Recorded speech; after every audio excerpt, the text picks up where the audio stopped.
আপনার বাচ্চা বা আপনি নিজে যদি কখনো এরকম হয় যে খিদে পাচ্ছে না, বিশেষ করে বাচ্চাদের মধ্যে খুব বোঝা যায়, বড়রা তো অনেক সময় হতেই পারে খিদে না পেলেও শুধু টাইম টু টাইম একটা খেতে বসেন এবং খাবার খেয়েও না, মুখে বলেন যে আজকে খুব একটা খিদে নেই বা মুখে টেস্ট নেই এরকম বলেন, কিন্তু খেয়ে নেন। বাট বাচ্চারা ওরা এটা কাজটা করতে পারে না।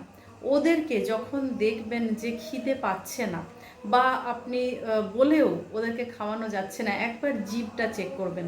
যদি দেখা গেল জিভটা পুরোটা হোয়াইট কোটেড হয়ে আছে, তাহলে জানবেন এক, বাচ্চা অ্যাসিডিটির প্রবলেমে ভুগছে, আর দুই, পায়খানা ক্লিয়ার হচ্ছে না।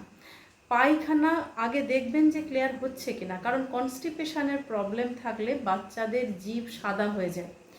আর যদি অ্যাকিউট কোনো কনস্টিপেশন হয়, মানে ধরুন বাচ্চা করছিল ভালো মতোই, তাহলে 2 দিনের জন্য কিংবা 3 দিনের জন্য ওর পায়খানাটা আটকে গেছে, তাহলেও দেখবেন জিভে একটা হোয়াইট কোটিং পড়ছে, যে কোনো জায়গায় হতে পারে, সামনে পিছনে বা পুরো জিভটা ধরে। তাহলে প্রথম ওই প্রবলেমটা আগে সলভ করার চেষ্টা করবেন, ওকে খাবার খাওয়ানোর চেষ্টা করবেন না, কেমন? এটা প্রতিটা বাবা মাই ভুল করেন। বাচ্চা খেতে চাইছে না, না খেলে বাড়বে না, তারপরে ওর দুর্বল হয়ে যাবে, ব্রেন ডেভেলপমেন্ট হবে না, এই সব চিন্তা করে ওকে আরও মানে জোর করে করে খাইয়ে দেওয়ার চেষ্টা করেন। তো সেই জায়গাটা না করে আপনারা আগে জিভ কোটেড হয়েছে কি দেখার পরে সেই অনুযায়ী কাজ করুন। যদি কনস্টিপেশনের প্রবলেম হয়, আগে পায়খানাটা ক্লিয়ার করার পিছনে লাগুন। এবং সেটা ওষুধ যদি মনে হয় যে ওষুধ খাওয়াবেন, খুবই প্রবলেমেটিক, তাহলে ওষুধ খাওয়াতে পারেন, আদারওয়াইজ ওষুধ খাওয়ানো দরকার নেই।